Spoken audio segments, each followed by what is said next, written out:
What's going on, America? This is Kevin from Kevin's Corner, and something fishy is happening. Gizmo. Ruff, ruff.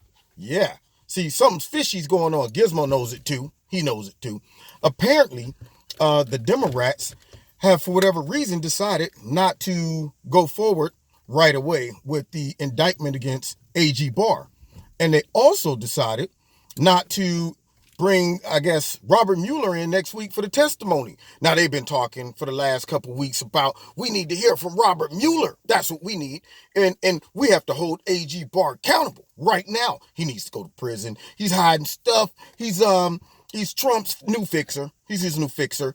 But yet now all of a sudden they're pumping the brakes on everything. You wonder why.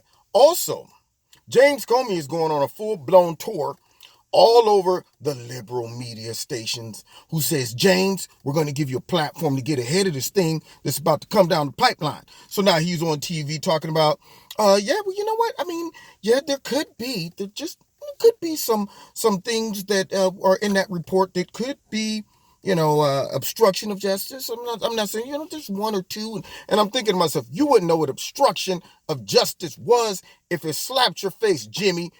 If you didn't see the obstruction of justice with Hillary Clinton, how are you a judge of character? How are you able to look at the facts surrounding the Mueller report and say, that looks like obstruction of justice? You know what looks like obstruction of justice? Having a subpoena sent to you about a server and you have the server wiped clean, acid washed, having BlackBerries subpoenaed and you smash them with hammers, or having laptops, subpoenaed and you destroy them. Things like that, deleting 30,000 emails, all of those things seems like obstruction of justice.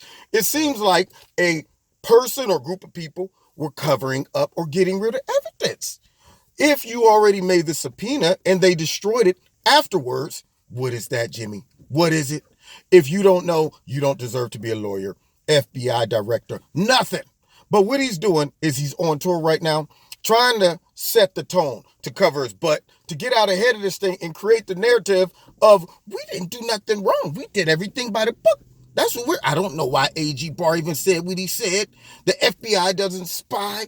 All we do is investigate by using spy tactics. So now all of a sudden, the Democrats are pumping the brakes on some things. And I think they see the writing on the wall. I think they're going, oh, crap. See, if we bring Mueller in, not only are we going to ask some stupid questions that he's probably going to simply just regurgitate right off of his report. I don't know why y'all brought me in here. You read the report. What do you want to know? But the other part that isn't in the report is the Republicans want to ask Robert Mueller some things too. Hey, Robbie, when did you find out that Trump and no people in his campaign was conspiring with the Russians? When? And if it was early, why in the world would you continue? What do you, Gizmo, get up here. Jeez, oh man. And stay over there. Stay.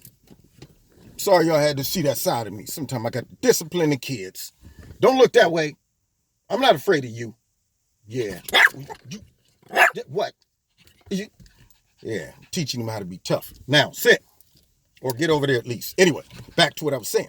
So there's going to be some questions that Robert Mueller would have to ask. Why did you continue the investigation if you knew there was no conspiracy? Or did you happen to look into the origin of the investigation? Where the dossier came from? Who paid for the dossier?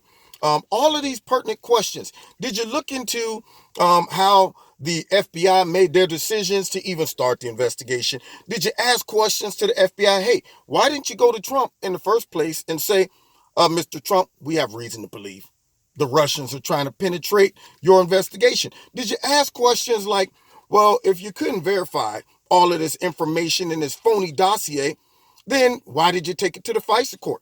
Why didn't you let the FISA court know that you couldn't verify the information? Why didn't you let the FISA court know that Hillary Clinton and the DNC paid for this information? Why didn't you do these things, Jim, Mueller, Robbie? So now, the Democrats don't want to give the platform to and put Robert Mueller in that predicament to have to be up there not only answering their stupid questions, because that's all they're doing, they just throwing out stupid stuff, but they also would have to answer some real questions that we all want answers to.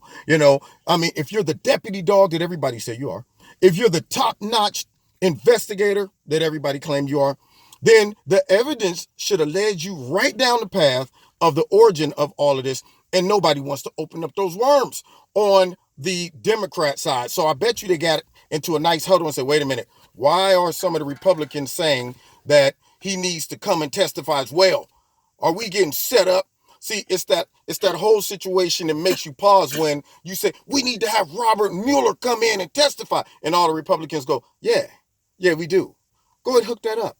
Now all of a sudden it's like, well, why y'all want him to come in and testify? Oh, we want him to come in and testify because we got some questions too.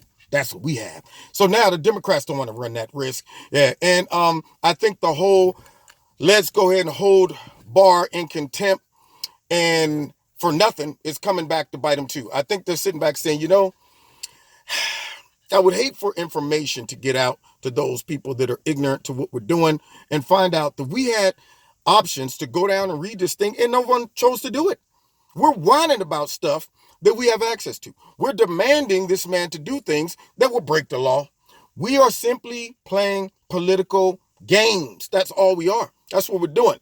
And I think it's becoming obvious. So I feel that they're pumping the brakes right about now and going to try to wait and see. Well, wait a minute, because see, if this information comes out to show that this whole situation was bogus, we're really going to look stupid that we overlooked all of this stuff and that we caused all of this ruckus for nothing, only to find out that the real conspirators were the DNC, Hillary Clinton, upper echelons of the FBI, CIA, and it probably goes all the way up to you-know-who. Now listen, it's ridiculous to think that the Russians could do anything in our election. It's going to go all the way up the chain, and they don't want to open up that can of worms. Now, you've been listening to Kevin and Gizmo.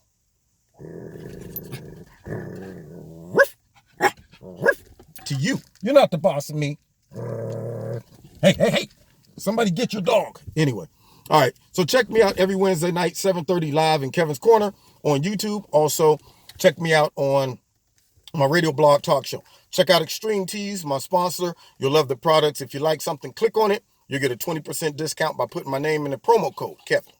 Also, if you want to donate to Kevin and Kevin's Corner, there's a link in the bottom of here to do that. And don't forget to hit like, share, subscribe, and the notification button, even though I've been hitting like on my own videos, and guess what it does? The like button just goes away magically. I wonder why. Interesting. My live radio blog talk show and live on YouTube. Usually I have almost about 1,000 people watching. Last week, I don't know what type of suppression, but I mean, the numbers were low. They're demonetizing. They're playing reindeer games. That's what they're doing. Lots of reindeer games. So anyway, with that being said, don't forget to hit like, share, subscribe, and the notification button. And we will see you guys next time in Kevin's Corner. God bless.